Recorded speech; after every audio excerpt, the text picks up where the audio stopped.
নমস্কার বন্ধুরা, আজকের একটি নতুন রেসিপি গুগলি। গুগলি নিশ্চয়ই অনেকেই খান, তাহলে চলুন দেখে নিই আমি কিভাবে বানাচ্ছি। প্রথমে গুগলিগুলোকে ভালো করে লবণ দিয়ে ধুয়ে জল ঝরিয়ে রেখেছি। পাশাপাশি কয়েকটা আলু টুকরো করে নিয়েছি, পেঁয়াজ কুচিয়ে নিয়েছি আর একটা মিডিয়াম সাইজের টমেটোকে টুকরো করে নিয়েছি।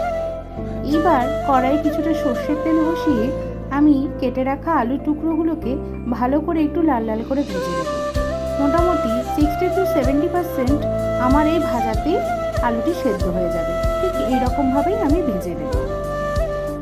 আলুটি ভাজা হয়ে গেলে আমি আলুটিকে তেল থেকে সরিয়ে নিলাম। এরপর ওই একই তেলে গোটা জিরে আর একটা শুকনো লঙ্কা ফোড়ন দিলাম। একটু ভাজা ভাজা হয়ে এলে ওর ভেতরে কেটে রাখা পেঁয়াজের টুকরোগুলোকে দিয়ে পেঁয়াজটাকে এবার আমি ভেজে নেব। পেঁয়াজটা ভালো মতো নরম হয়ে যাবে, এই কারণে আমি ওতে একটু সামান্য নুন ব্যবহার করেছি। আর এখানে একটি কালো সর্ষে আর কাঁচা লঙ্কার পেস্টও আমি বানিয়ে নিয়েছি। দেখুন পেঁয়াজটা আমার ব্রাউন ব্রাউন কালার হয়ে গেছে। এরপর ওর ভেতরে কেটে রাখা টমেটোর টুকরোগুলিকে দিয়ে আমি পেঁয়াজ এবং টমেটোর টুকরোগুলিকে ভালো করে ভেজে নেব। ঢাকা দিয়ে দিলাম যাতে টমেটোগুলো পেঁয়াজের সাথে মিশে যায় এবং ভালো মতন গলে আসে। দেখুন টমেটোগুলো আমার অনেকটাই গলে এসেছে। এই পর্যায়ে আমি কিছু মশলা এর ভেতরে এবার অ্যাড করব। আমি অ্যাড করছি আদা, জিরে এবং কাঁচা লঙ্কার একটা পেস্ট, স্বাদ মতন নুন এবং তার সাথে একটু হলুদ গুঁড়ো। নুন আমি আগেও দিয়েছি, তাই সেই বুঝে আমি এখানে আবার নুন ব্যবহার করছি।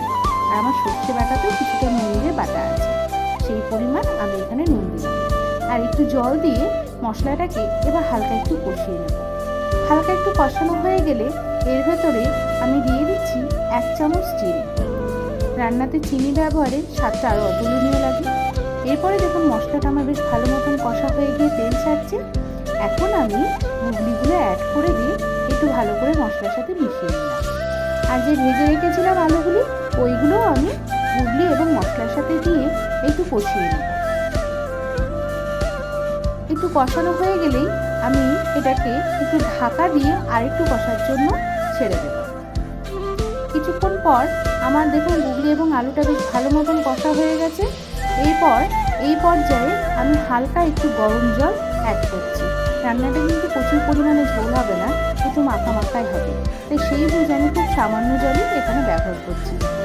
এবার ভালো মতন ঝোলটা ফুটে এলে আমি ঢাকা দিয়ে দিচ্ছি আলুটা এবং গুগলিটা যেন ভালো মতন সেদ্ধ হয়ে যায়।